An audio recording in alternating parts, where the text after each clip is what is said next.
Go. So would you like to introduce yourself to the viewers? So I'm Isabel Garville and I am 20 years old. Brilliant. So our second question is, what current level are you racing at? So I race at national level. We're under an elite team, so we do have access to races like Tour de Yorkshire when they are taking place.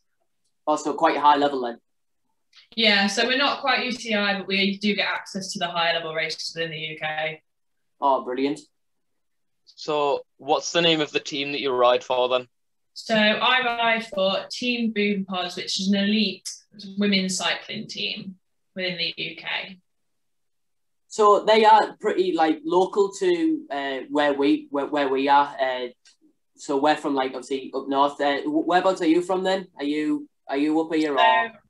So I'm Newark, which is Nottinghamshire, so not too far away, but we are pretty scattered as a team. So we have got one Irish rider and a few around me as well, but they are mostly up with you guys. Oh, right. Yeah, because I have seen on Boompods social media that you are all like pretty spread out across the UK. So sometimes it is good to have like different people in different places because it can work out on local roads as well for some races. So moving on, what current bikes do you have for each discipline? So that could be cross, track or road. God, there's a few. It's quite sad.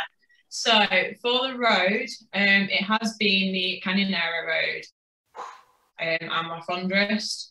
Canyon's always been for the open road and the Fondrest has always been for criterions.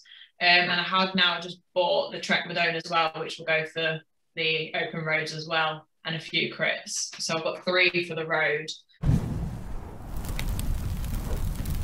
Cyclocross, I've just got to focus. I don't take it too seriously, and track is just the typical Dolan DF4. Oh, nice. So quite a wide range of bikes for yourself. Yeah, sadly. A full collection there. It's only half. So where's your favourite place to ride? So that's quite tricky. So I've only been abroad once, and that was a couple of years ago, and that was Girona. And I'd probably say if that was someone told to me you got one place to go cycling, it would be there. But if it was in the UK, I've got 2 quite favourite routes around here, and there's one near Beaver, which is a more hilly side, and then I've got a route that links me through Lincolnshire.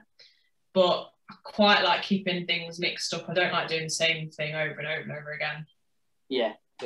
It's the same with like motorcyclists as well. Like I don't like sticking to some of the like main roads around here, obviously, because straight outside of my house I have like a massive like long main road where it's a dual carriageway. So sometimes I have to try and go through town to get out of town to go out on the local back roads. But yeah, it's the same here. So I'm like right next to the A1, then I've got the A46, and it's like you have to find a loop that goes around them. Yeah, I won't even stick to the same routes on Zwift. I know. So moving on. So which discipline do you prefer? So is that cross or road or track? Road, definitely. I just do cyclocross just for training. If I didn't do it one winter, I certainly wouldn't miss it. It's all about the road.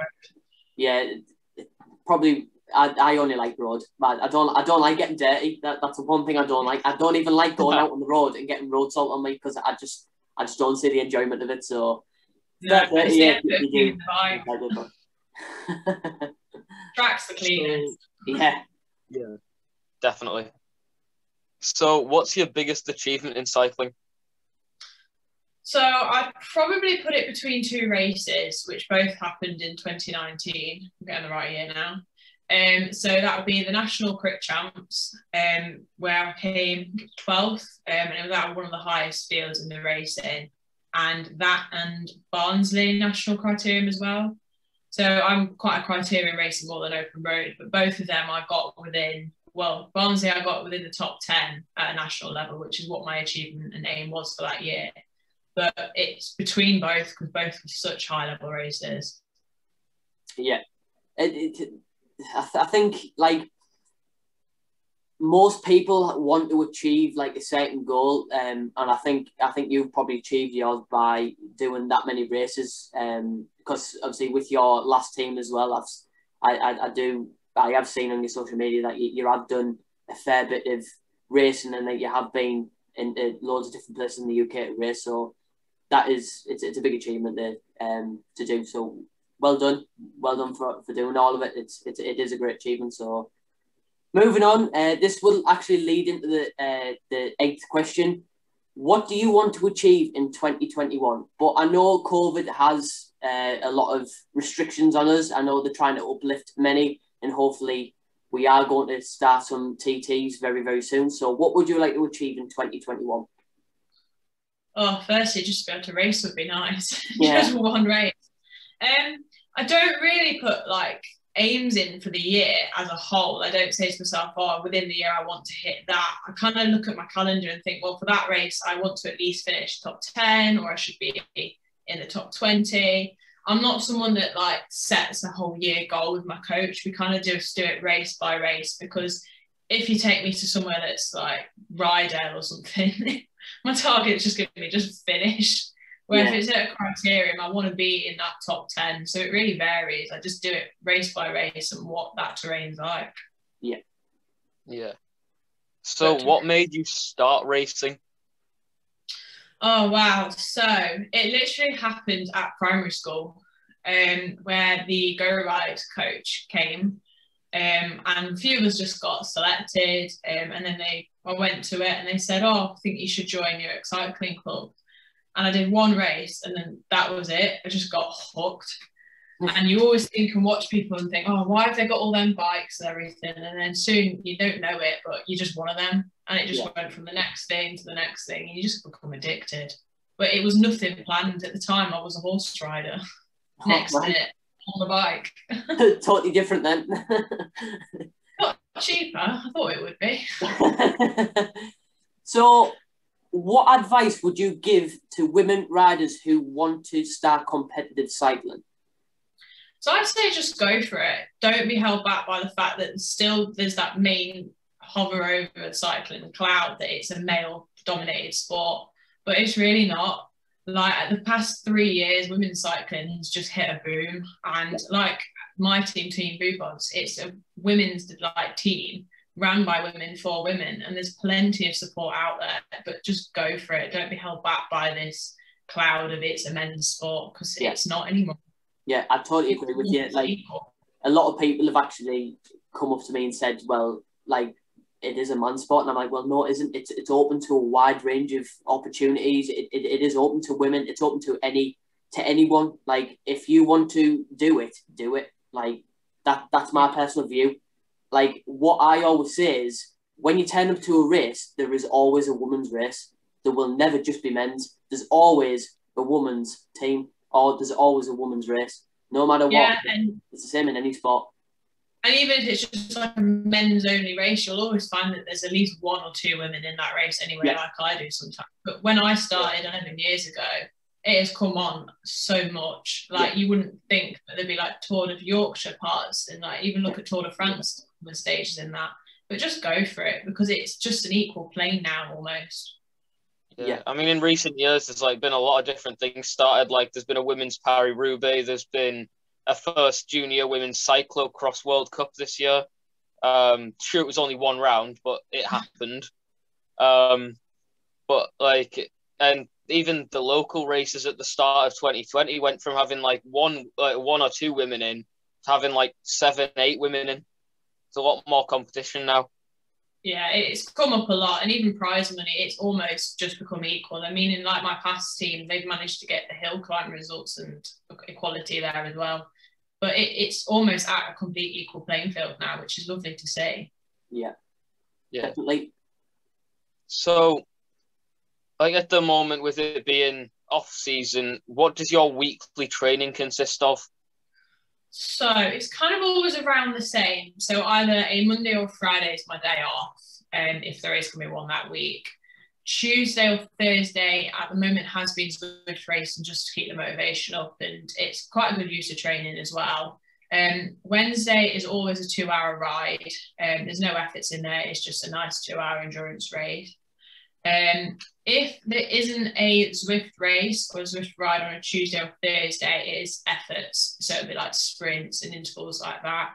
And then when it comes to the weekend, it's the endurance rides, so 2, 3, 4 hour rides. At the moment, they have been on Zwift, which has been a bit boring. But the 3-hour rides still have to happen on Zwift, as painful as that might be. A film is the length of it.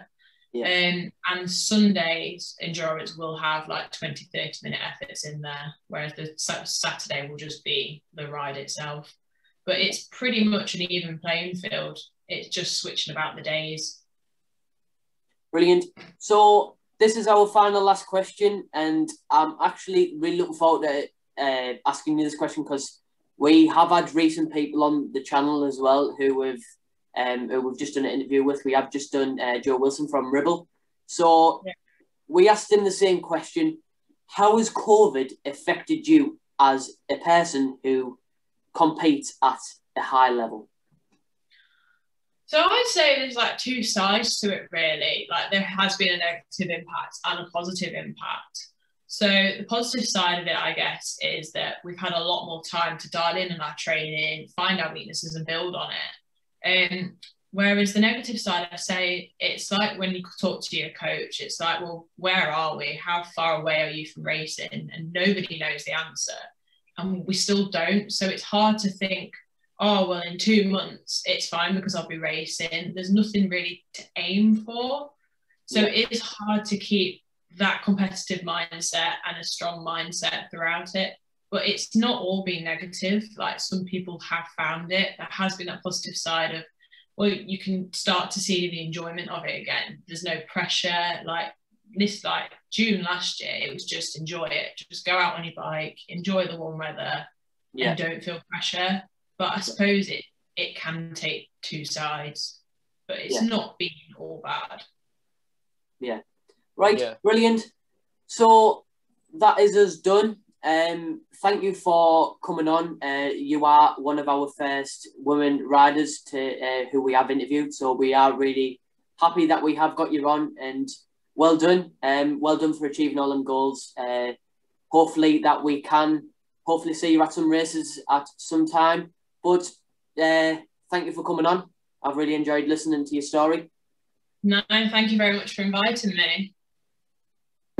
Thank you for watching, guys. So that was another good interview with our female Boompods rider. So I would just like to say a massive thank you for Isabel for coming onto the channel. And I hope you've all enjoyed it. I hope we've given you a huge insight of what Isabel has achieved, and also what COVID has affected her as a cyclist. So don't forget to go down, like, share and subscribe, and turn on that bell notification for every time when we upload a video. It will be uploaded every week. So thank you for watching, guys. Don't forget our social media pages. Go over and follow. Thank you, guys, and see you next week.